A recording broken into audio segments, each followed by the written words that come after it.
If you were to imagine 10 years into the future,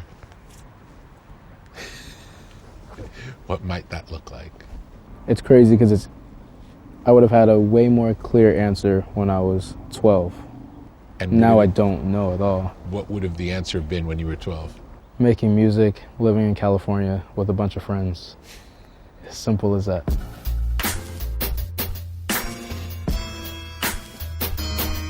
You have anything new we could listen to? Yes.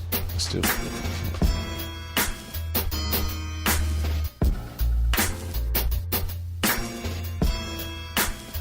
Let's start talking about the newest music you've made and how the process has changed for you from the earliest days of making music in your bedroom. Yeah. What's new in the way you're doing it now? It all starts the same still. It'll start in a bedroom or in a house. I'm like more comfortable making music at home for some reason. What's changed the most is probably just the fact that I've gotten older and I've seen more of the world, touring and stuff. I'm not just living in South Central or in Texas, like making songs from such a closed off perspective.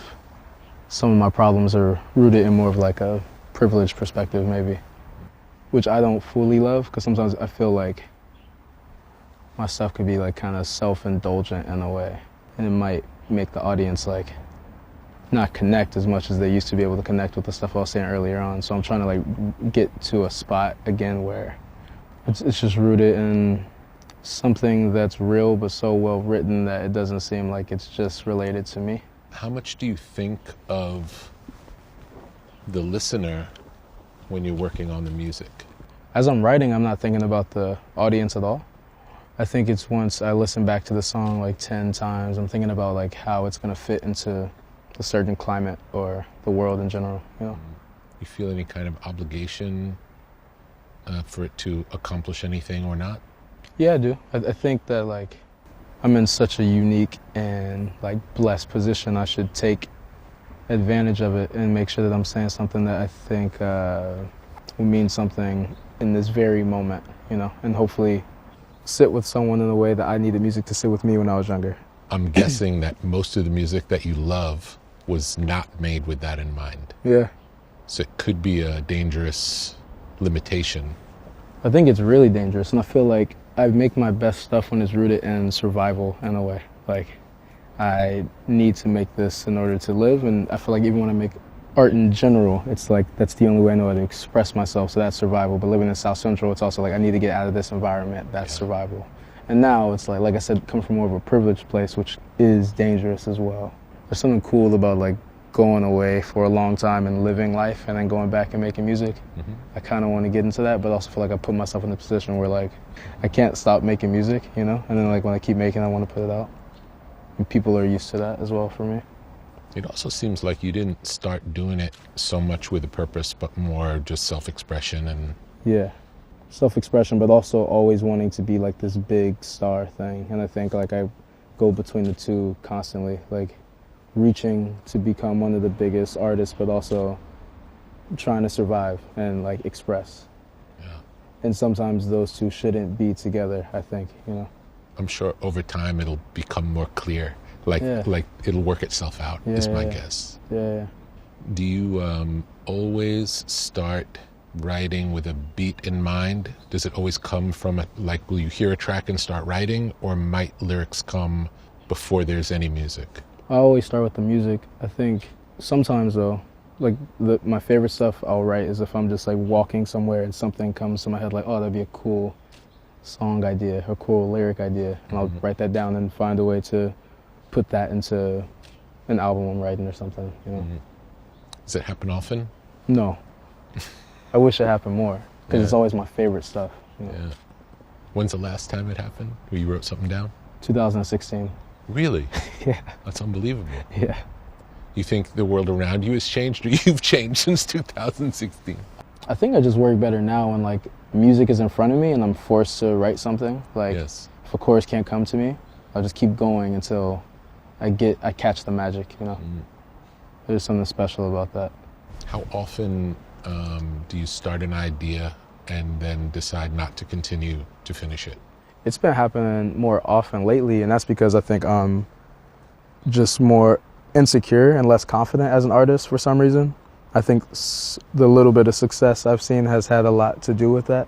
It's interesting how it could go either way. Like success could be either, wow, people like what I do, so I'm free to do that. Yeah. Or it could do the opposite, like you're suggesting. Yes, exactly. Because early on, I think like when we were making our first 3 albums, everything we were saying was rooted in like just expression, because no one was paying attention. Yeah. And those are some of the most like freeing and like the moments I consider like magic. Yeah. I'm trying to tap back into that and like lose all expectations. And was that more, would you say it was more about good lines as opposed to the overall piece in those days when you liked it? Good lines, and also just making stuff that would make us happy, or like trying to impress each other. Yeah. You know? That rooted in fun. That sounds really healthy. Yeah, it is. It is healthy. Any ideas of how you could get back to that? We've been doing this thing lately every Friday. We'll sit in our kitchen and invite a bunch of our artist friends over, and we call it Friday Therapy, and we'll go around this circle, and one by one people will just say like what their week has been looking like. And I feel like things like that, communication, conversations, will help us get back to like the root of why we do what we do. And I recently became friends with Shia LaBeouf, who's like my #1 inspiration. And he's been there every Friday with us, kind of like guiding the sessions, which is cool. He's like 10 years older than me, and it's nice to be able to go to people like him or you for advice when I'm hitting walls, you know? About how many people in the room? It'll be like 40 people. Wow. And it'll go on for like 4.5 hours. Amazing. Yeah, it's awesome. I hope you're filming those. We do film them, and then just keep the footage, like, you know? Yeah. No idea where it's gonna go. It feels really safe. It feels safe and like warm, and then everyone's cool with opening up. It'll get really emotional though. You know, people will cry, laugh. It's like all over the place. It's a great idea. It's really cool. Yeah, how many of them have you done? 3. Beautiful. Yeah. Beautiful. We made a song the first Friday Therapy, which was cool. Yeah. So like while people were talking and stuff, we're also making a song in the other room. I'm imagining the energy in the room must feel really good. It does. Have you ever done anything like that? Like, do you do that often? Do you like talk through things with people you collaborate with, or like creative partners? Yeah. Are they like really heavy conversations? Yes, but rarely do we do it in a big group. Usually it's more of an intimate group. Yeah. Do you think the fact that it's as many people as it is gives it more power? Yeah, definitely gives it more power in a way.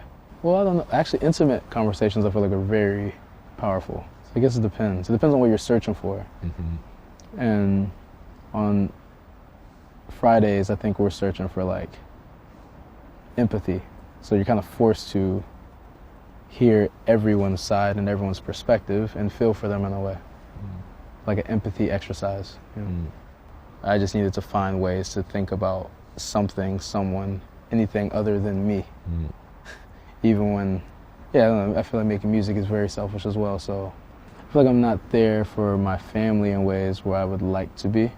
And I didn't have enough empathy for like my mom or my sisters, you know, and there's a lot of regret and guilt I got because lyrics I've written. You sing these songs at shows, and people will like sing the lyrics back to you about your family members that they don't know, and to them they're just characters, but to me they're real people, and it's like, you know, it just creates a space for me to live in where I just feel guilt. Did your mom or sister ever say anything to you? About like lyrics I've written? I think so, for sure. Yeah, I've definitely had like arguments and conversations with them about it. It's a confusing thing. Because I feel better after I write these songs, right? And it is like my experience. It's just such a, I feel, selfish thing to do, to put the entire story, my one-sided perspective, on display, and then benefit off of it. And then feel like I'm not there enough for my mom in a way. And have you talked to her about how you feel? Nope. I talked about it in the last interview I did with GQ, and it's funny because the guy I was talking to about it, he was saying how like he's learned that he has been communicating with his mom and with his family through media in a way and through his art, and it's kind of just been like their way of communication, which I fully identify with. Yeah. It makes it a little bit easier in a way. because I have to put on like a mask anytime I talk to anyone, because I just like, it's the only way I know how to express myself, is like to perform.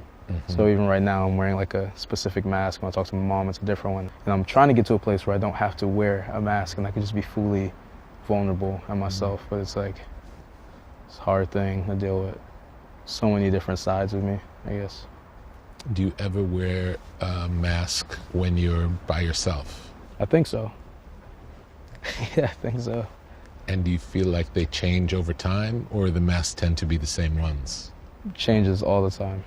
I bet there's some exercise you can do where you have a conversation with, where the inner you has a conversation with the mask you, and you can talk to each other. Yeah. It'd be an interesting exercise to do. It'd be very interesting, yeah. You start with you and you imagine the version of you who talks to your mom sitting across from you. Yeah. And you tell him something that you want him to tell your mom, and you ask him how he would say it. And maybe that would be a good way to That's start. a great idea. That's a really good idea. Yeah. Might be fun. I love that. And I think, I don't know, I'm feeling maybe something good will come from it. Yeah, I love that. And ultimately, if I don't know why, and I'm making this up, but I do believe if you talk to your mom directly, less mask, it might feel good. I believe you. I need to find the courage, I guess. Yeah. Was it always hard for you to talk to people even before everything that's happened?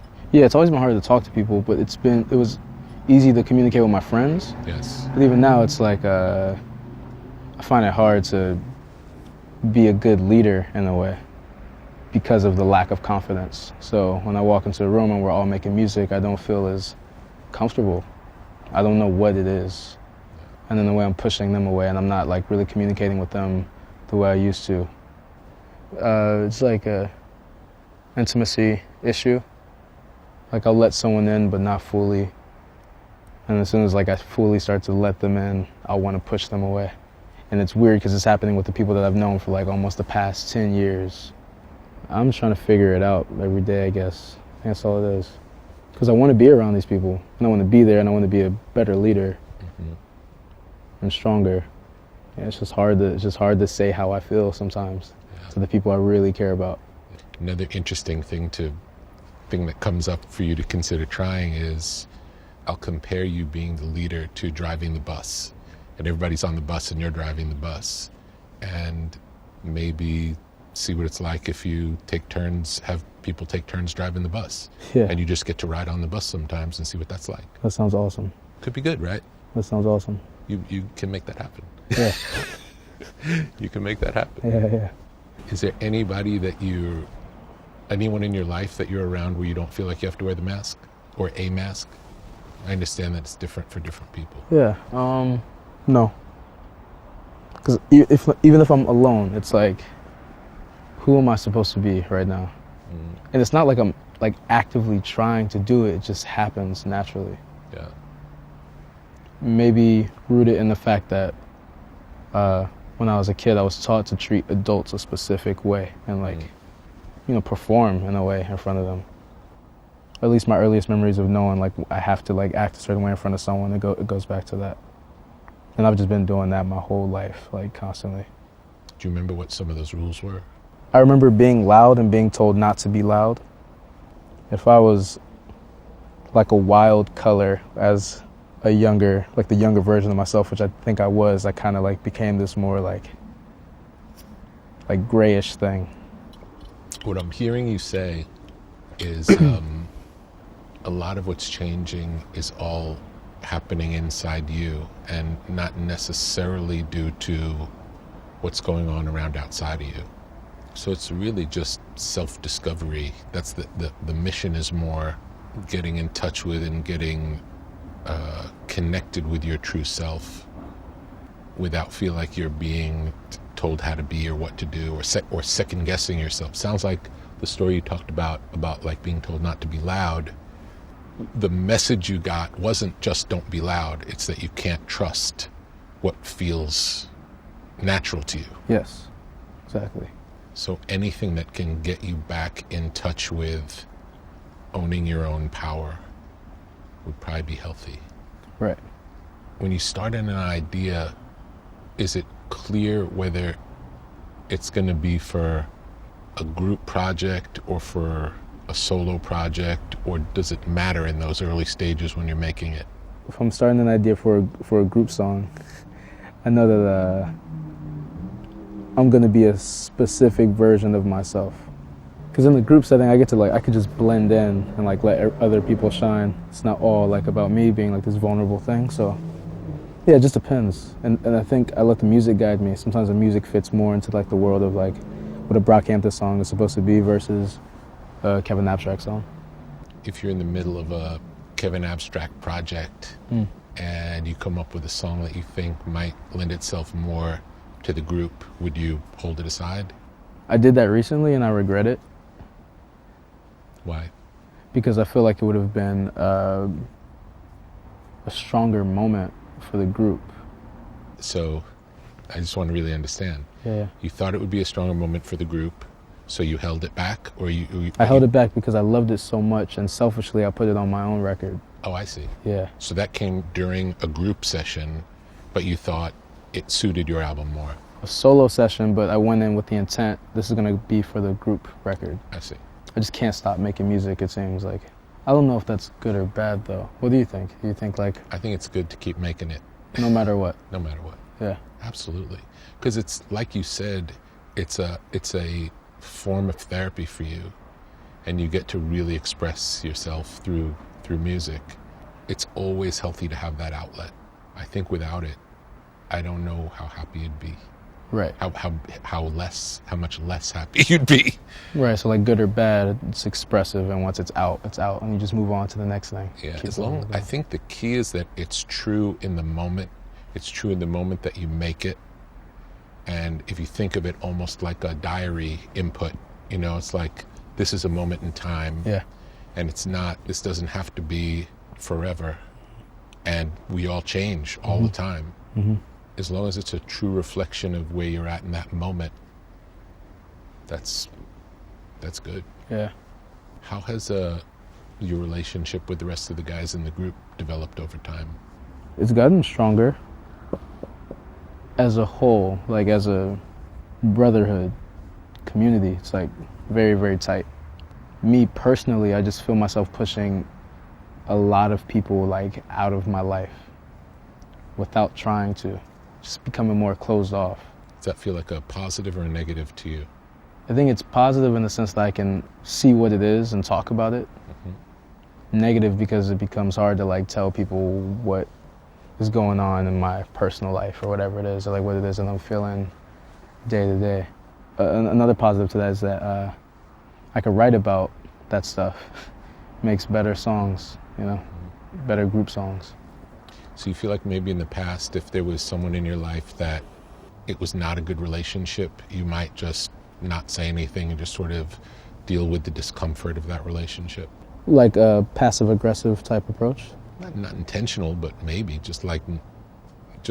I'm thinking more not standing up for yourself in a relationship. In the past? Yeah.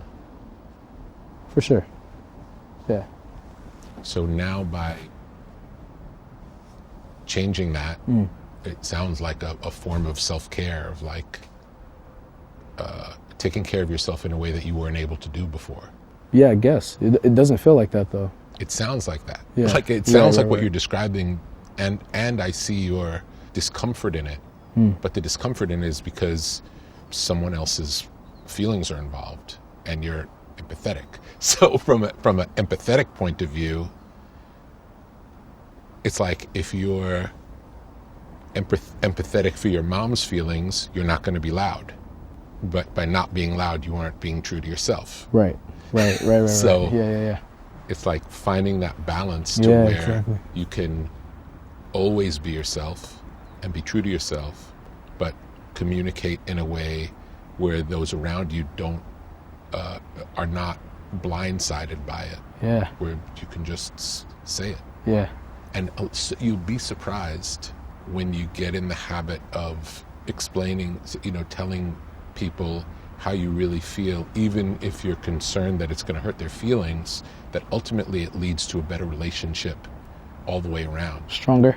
Yeah, and better, because Yeah. it's, if you have these feelings inside and you're not sharing them with the other person, they're going along thinking you're a different person than who you are. So it's almost like a not real relationship, and you're not really you could be sitting next to each other, but you're not really together, because even though you're experiencing the same thing, you're seeing the world in such a radically different way that the only way to bridge that is to really talk through it.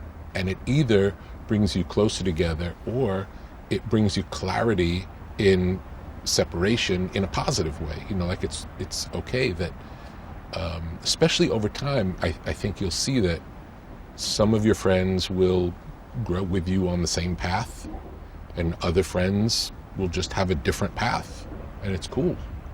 And you feel that clarity that you get after telling someone how you feel about them is more important than something like crashing and burning and it being over. Say you have a creative partner, get into this big argument or discussion, and then the relationship burns. You think that clarity is more important than trying to fake your way through the marriage? Faking your way through is always bad. Yeah. It's always bad. Yeah. So you've never seen it work ever? No. It's like it just builds. Like the what's unsaid builds. The way you just described it, of telling someone what you think of them, maybe that's not the right way to think of it. Yeah. Maybe it's more like sharing how you feel. Right. How we feel is how we feel, and it has less to do with anyone else. It's like people may trigger something in us, but ultimately the response is us. It's not. Yeah. They do what they do. It's only a problem if it's our problem. Yeah, exactly. Yeah. Or if you see your friend, hurting themselves, and you want to say, as a good friend, like, yo, I care about you. Maybe, I don't know, you may want to watch that. Right. It's like, I'll miss you if something bad happens, Right. That's coming from a place of care, right? And not an attack. It's all about taking care of yourself, and if you're not taking care of yourself, you can't take care of anybody else. It's like the first part is to, when you're on an airplane and they say if something happens, if you're with a baby, put your mask on before you put the baby's mask on. Yeah. So it's like, if you always have to take care of yourself to be in a position to help other people. What are you working on now, writing-wise? The 5th Brockhampton album. Just trying to make good summertime music. Better choruses. I feel like I haven't been writing good hooks lately, so I'm trying to tap into that. It's better melodic stuff. Simple and effective too. I think that's what's connecting the most with people right now. Simple in every aspect too, the instrumental, the words, everything. Just very direct and familiar in a way. Could you imagine ever doing a whole project with no rapping? Yeah, I'd love to. I want to become a better singer though, and I don't mean on a technical aspect where I blow people away like American Idol style. Just a better vocal performance that I would like to listen to as a fan. Well, I will say, as a fan, I really like it when you sing. Thank you. Thanks. Thanks a lot. Just as much as when you rap. Thanks. That's cool. That's great to hear. Yeah. If you were to imagine 10 years into the future, what might that look like? It's crazy because I would have had a way more clear answer when I was 12. And now I don't know at all. I don't know if it's because it's rooted in me wanting to do so many different things as an artist, or if it's just some days I don't want to do this at all. What would have the answer been when you were 12? Making music, living in California with a bunch of friends. As simple as that. That's all I wanted to do ever. So maybe I'd want to be making stuff in 10 years with a bunch of friends. I don't know where I'd want to live though. I love California though. I love it here. Do you feel like a lot of your favorite artists continued making music, they just kept going, they never stopped, didn't matter about age or whatever, or was there a moment where they retired? I think most of them kept going out of that it's what they do and they wouldn't know what else to do in life. Right. So it's less of a choice and more of it's what we do. Because Andre is one of my favorites, and a lot of his interviews he'll talk about how like some rappers should know when to stop. As a fan though, I kind of want to hear where my favorite artist is no matter what. It's interesting to see the growth and like the change in character. And interestingly, I think Andre would like to make music and put it out. You know, like he'd like to do that. He just is dealing with some issues around it, but wants to. When we get advice from people, it's always based on their experience, not our experience. You know, people are really wanting to help in sharing their story, but so much of the story is so singular to them that the same rules might not apply to everybody. Right. Do you think where you grew up played a role in who you are? 100%. I did this thing where I took a treadmill to Corpus Christi, Texas, which is the city I grew up in, and I put the treadmill in front of my childhood home on Brockhampton Street, and I walked and ran on the treadmill for 10 hours straight and did a live stream of it and tweeted out the address so the audience could come and visit me while I'm on the treadmill. And like while fans are coming and being nice and they're giving me food and pizza and like making sure that like I'm staying good and healthy, childhood friends would drive by, or their parents would drive by and wave at me and like tell me things like it's been amazing watching you grow, and stuff like that made me realize that I wouldn't be who I am right now without being in that city as a kid or being from that place. So, and that's some of the stuff I wish I tapped into more on my record. I think my favorite part about my album is the fact that it's honest and genuine. I want to do less overthinking though. At the end of the day, I want to be prolific and have all my ideas just out there and just move on to the next one. That sounds good. That's a good, something good to aspire to. Yeah. And it sounds like it would feel good to live in that reality. Mm-hmm. In the case of any particular song, how much do they change from the time you start it till the time you feel like there it is? I was making this song on my last album called Use Me, and the first version I made in a day.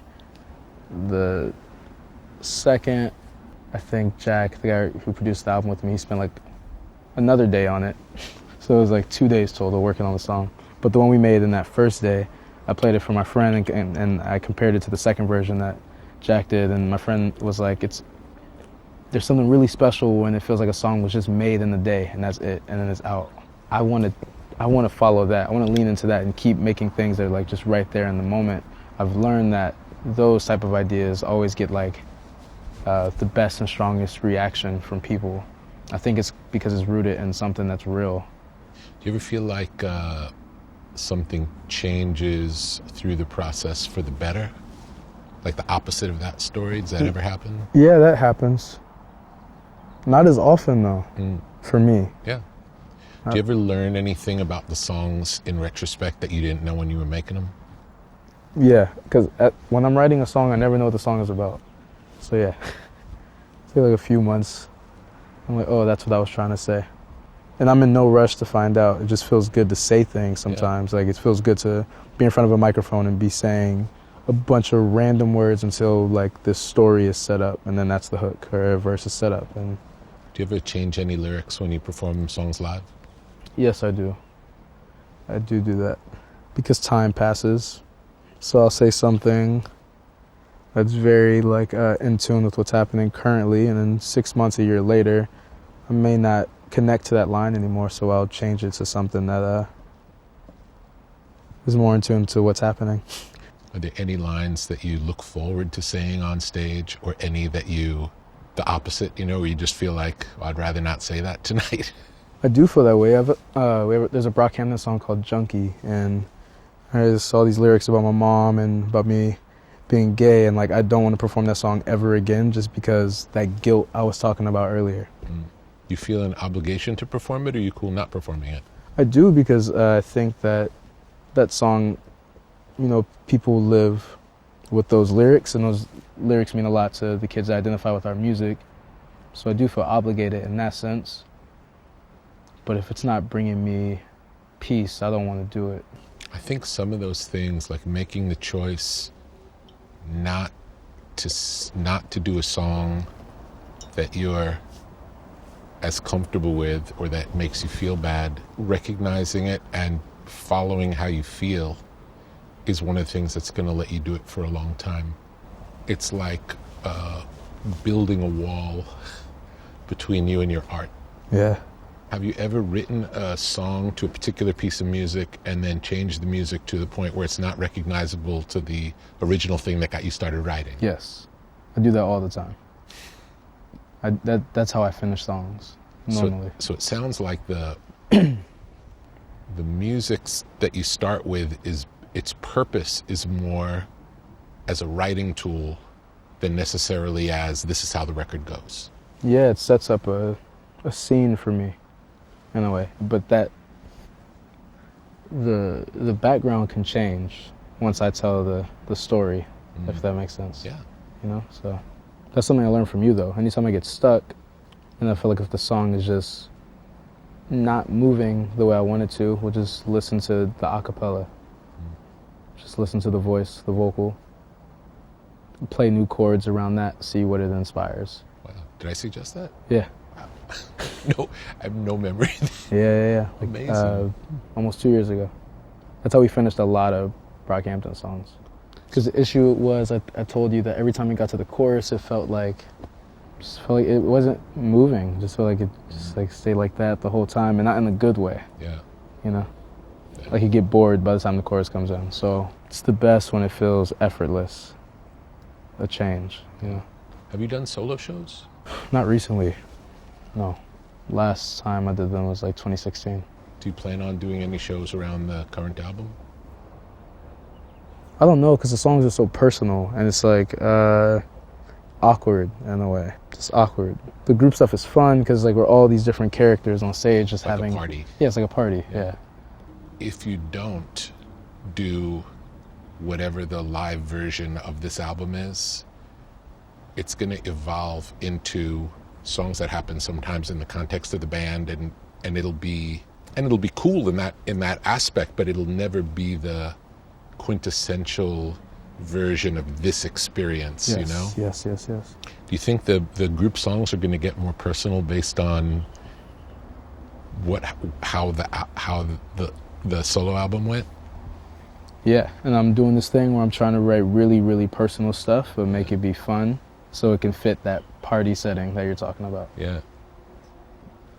It's rooted in trauma, but it's not like so dark to where you want to like listen to it in the darkness. You can listen to it when you're like driving and like sun's out, having a good time. Yeah. That's the goal for me right now. It's like being real and uplifting and honest and all that stuff at the same time. Yeah. That's the way comedy works, really. It's exactly. Like, yeah. I've been saying that too. It's like always talking about really hard, serious stuff, but in a way to be able to laugh the energy out instead of cry it out. Yeah. Were there any particular traumatic events in your life, or was it more of a not being seen for who you are or not feeling comfortable with who you are in the setting you're in? Was there any like events where it's like that was traumatic? I think so many different things. The most recent one that has really stuck with me was kicking our friend out of the group, like fully f***ed me up because it's someone I've known since I was 14, almost a decade, and just like fully cutting someone off in front of people, the audience. It's just a wild thing, something you think about every single day. Have you talked to the person since? Yes, once. How was that? We ran into each other somewhere and it was really quick. Heartbreaking in a way, Do Do you miss them? Yes. Yeah. Being in a group is weird. It's weird. It's a weird thing. Being in a group with people you've known for a long time is a weird thing. Oh, I wonder what it was like for like One Direction to be put together, not really know each other, not have like history. Maybe that makes it easier. That's what I'm saying. Yeah. That's what I'm saying. Maybe. Our shit is rooted in like brotherhood, like real family shit, you know. Do you have any regrets about the decision? No.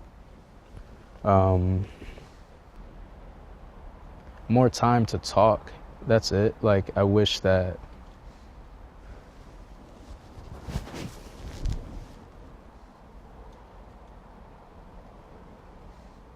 I didn't make the decision so quickly. Even if we made the exact same decision, I wish there was a little bit more time to talk, is all I'm saying.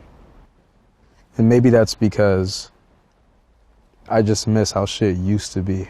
So it's like I wish there was a little bit more time. You know, maybe that's where that comes from. How has it changed the other relationships in the band? I think that's probably the thing that has been pushing me away from everyone, in the sense where it's like it's like identity crisis almost. Like, who am I? What is this? What's the purpose of this? It's funny that your name is Kevin Abstract and you have an identity crisis. Yeah, it is funny. Yeah. It's almost like you wrote the character. Yeah, exactly. It's built in. Yeah. I still want to understand more about how the relationship between the band members changed since. So you said you feel like you've lost focus of yourself. And did it start with that event? 100%, yes. Wow. Yeah. Wow. It's made me more insecure as a leader, as an artist, question what I'm capable of, creatively even.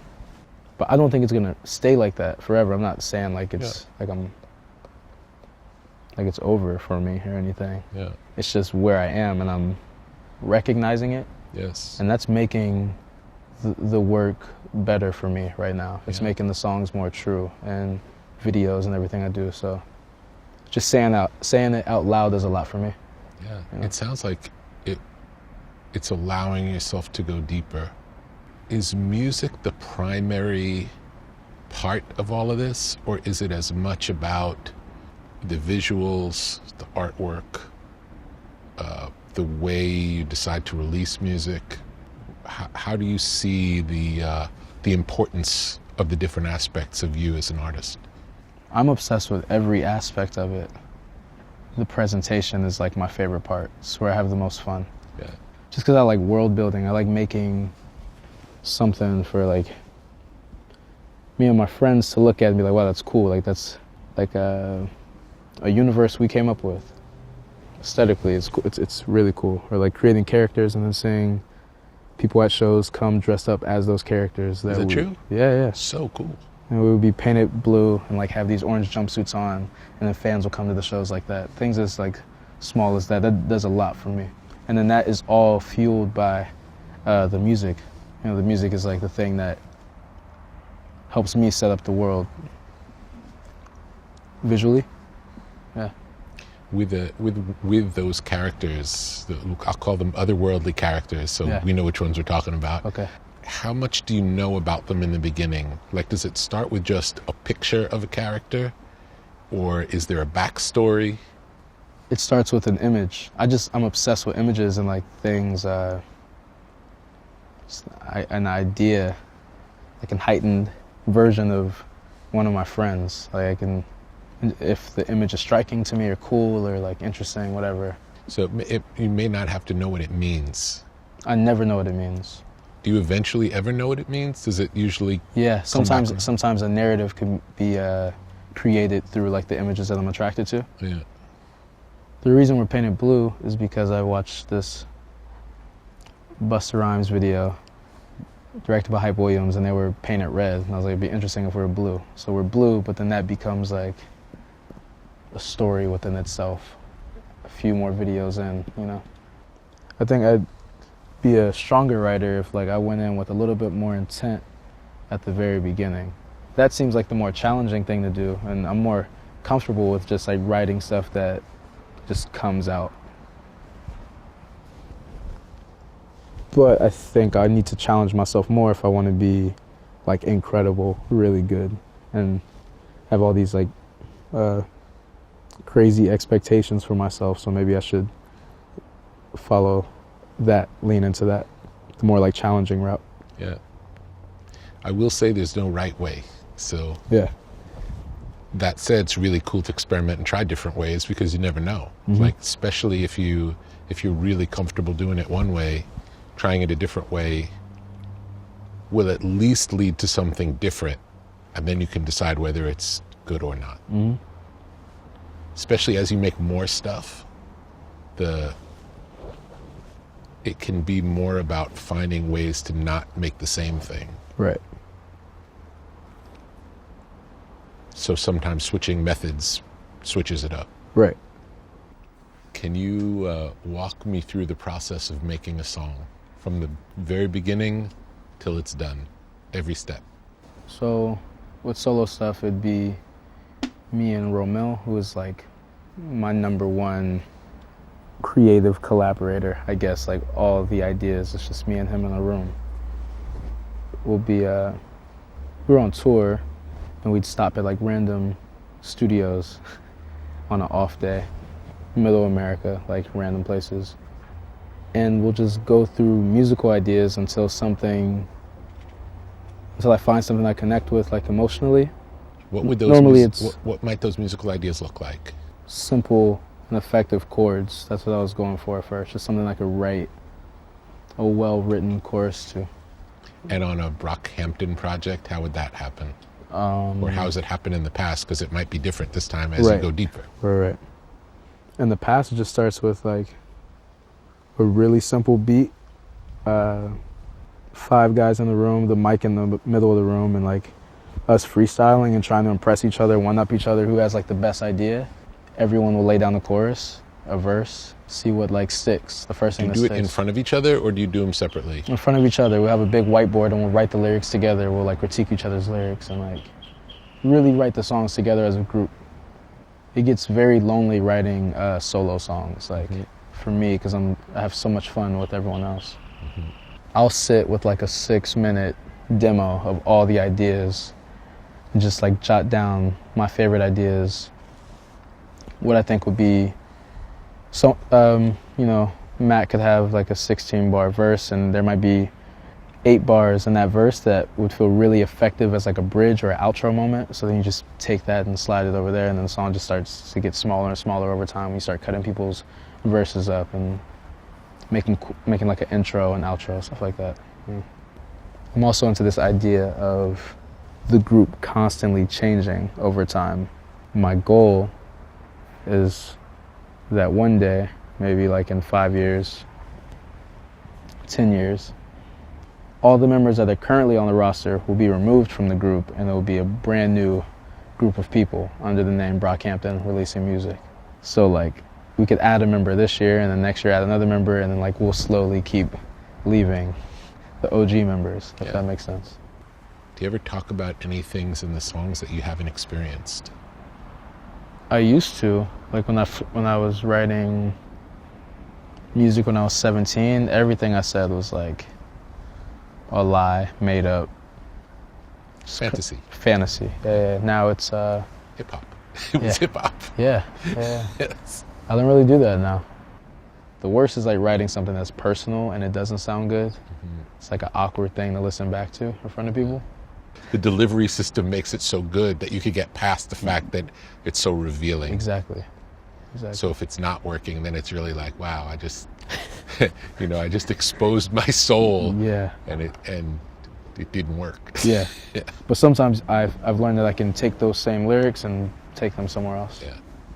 In the context of a project, if you hear one song that's clearly summer fun fantasy, and then the next one is a really personal heavy song, the personal heavy song might feel even heavier because you just heard something that wasn't. Yeah. Do you know what I'm saying? Yeah. Sometimes the more every song touches similar emotions in a project, it can work two ways. One, they can amplify each other, and the whole becomes much more powerful because it's like reinforcing this emotion.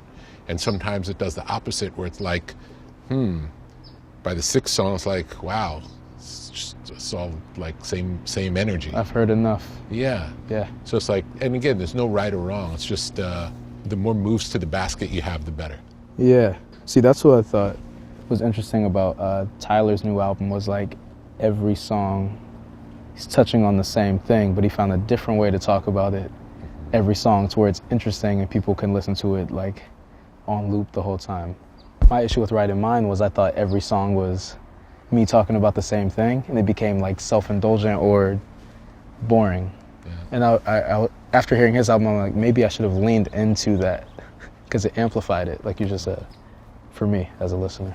I think they're both great. Yeah. It's okay. I don't want to run away from something that I'm feeling. And if I was feeling that throughout the whole album, maybe I should have just done that. The good news is you're allowed to be self-indulgent. It's one of the great things about being an artist. You don't think it becomes like that's by the time you're on the sixth song, it's like, all right, I've heard enough. It depends how good it is. That's true. It's the same. It's like when you bare your soul and the track's not good enough, it's like, oh. Yeah, if it's the same. If it's like good, it works. Finding the way to make it work. Yeah. You're right. And I think the first step is recognizing I'm not there yet. Yeah, for sure. So for sure. I'm and cool, giving I'm cool yourself with that. permission to go there. Right. Is part of it. Right. Should we move inside, listen to some music? Sounds good. This has been great. Cool. This has been cool.